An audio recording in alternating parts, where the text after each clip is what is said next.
This is the man who believes convicted criminals should have a say in our democratic process.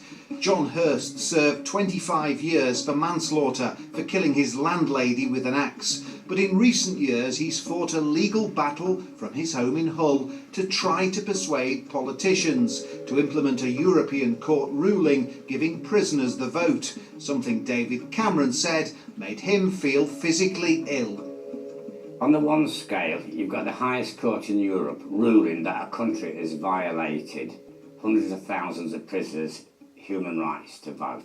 On the other scale, you've got an MP, a Prime Minister, who claims the thought of prisoners having a vote makes him physically ill. Well, I'm sorry, but on a scale of justice, do you put his weak stomach above people's human rights? Do you?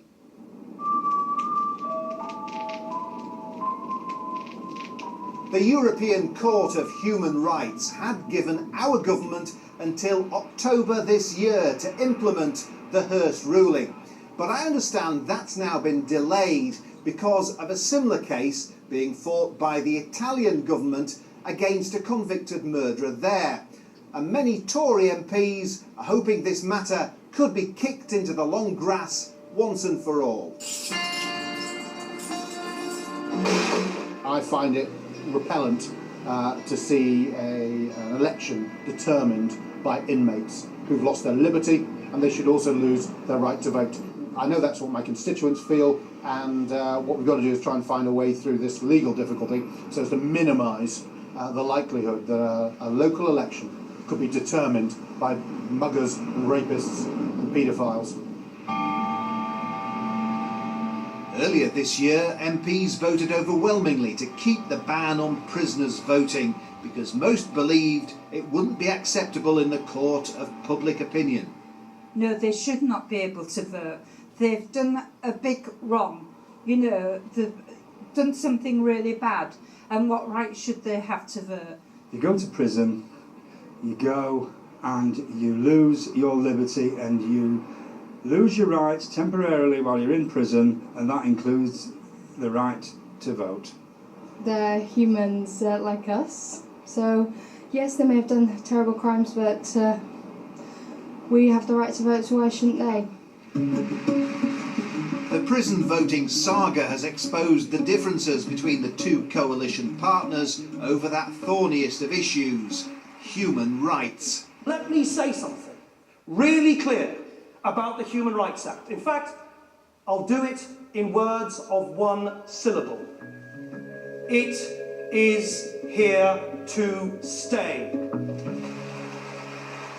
You know, a lot of my supporters are upset that we haven't been able to replace the Human Rights Act with a Bill of Rights, but that is the nature of our parliamentary democracy. We do not have a majority. If we had, we would have taken that action. Let's face it, for the Lib Dems, and it's gone on for a long time, and I've criticised them for a long time, their belief that muggers and paedophiles and rapists should have the human right to vote is something that seems to be inbuilt into many Lib Dems. It's something I find repulsive and wrong, and I'll work with them for the common good. Human rights lawyers warn that ignoring the European verdict could cost British taxpayers tens of millions of pounds in compensation claims from prisoners. And the former inmate who won that historic ruling says he won't be giving up the fight to get ballot boxers behind bars. There's a car crash waiting to happen, is this? You've got David Cameron in the front driving, you've got Nick Clegg sat in the front passenger seat, and you've got the likes of the 1922 backbench committee, David Davies, Dominic, Raab and the rest of them, all sat in the back seat trying to grab hold of the steering wheel. And the car's right on the edge of Dover Cliff and it's just about to plunge down. It is a car crash waiting to happen.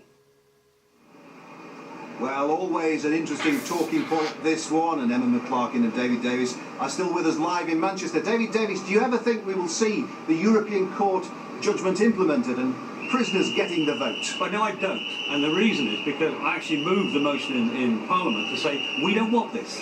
And it's one thing for the European Court to give instructions to a government. It's another thing entirely for them to try to overrule a democracy. That's what's going on here. But it will cost millions in compensation potentially, so we're told by human rights lawyers. So they say, and I'd like to see it happen. It won't happen, and I think if our government's got the nerve, it'll see it off. Emma McClarkin, do you ever think David Cameron will manage to replace the Human Rights Act with a Bill of Rights, which is what he's talked about in the past? I do hope so, but I think we're hamstrung by the European Charter of Fundamental Human Rights. It's protecting the wrong people, and we need to make sure that we're protecting the victims and that we are able to make our own decisions here at Westminster with our own Parliament and the will of the British people. But of course the problem is, David Davis, as Nick Clegg said in his speech, the Human Rights Act is here to stay.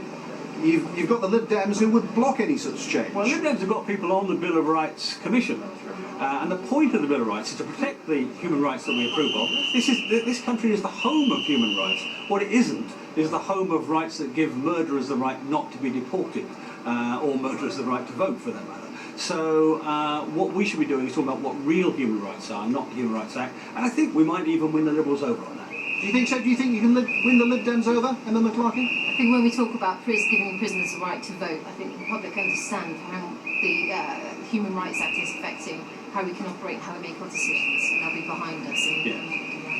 What will be the talk in the conference halls and in the bars this week, David Davis? I mean, the Lib Dems did an awful lot of Tory bashing when they held their conference. Is it going to be tit for tat? No, I don't think so. I mean, we're a bit too big for that, frankly. The simple truth is we're going to be talking about Europe, as you mentioned earlier. We're going to be talking about tax, we're going to talk about recovery of the economy, the growth agenda. Frankly, we're going to be talking about things that matter, because if we don't succeed in these major projects, then not only will we not get re-elected, the Liberals won't get re-elected either. And what I want to see, actually, is a Tory government with a decent Liberal opposition. Interesting. Emma McClarkin, I mean, do you detect more bitterness this year towards your Lib Dem coalition partners? Well, there's no coalition in Europe where I'm working, so I can operate quite outside of that agreement. But I don't think that we're going to be tearing each other apart. We've got to get on with getting this country back on its feet. But the Tories and Lib Dems in Europe are poles apart, aren't they? I mean, you're very, very, very far to the right of Europe. The Lib Dems are very far to the left, very pro-European, and you know that must make for an awkward relationship.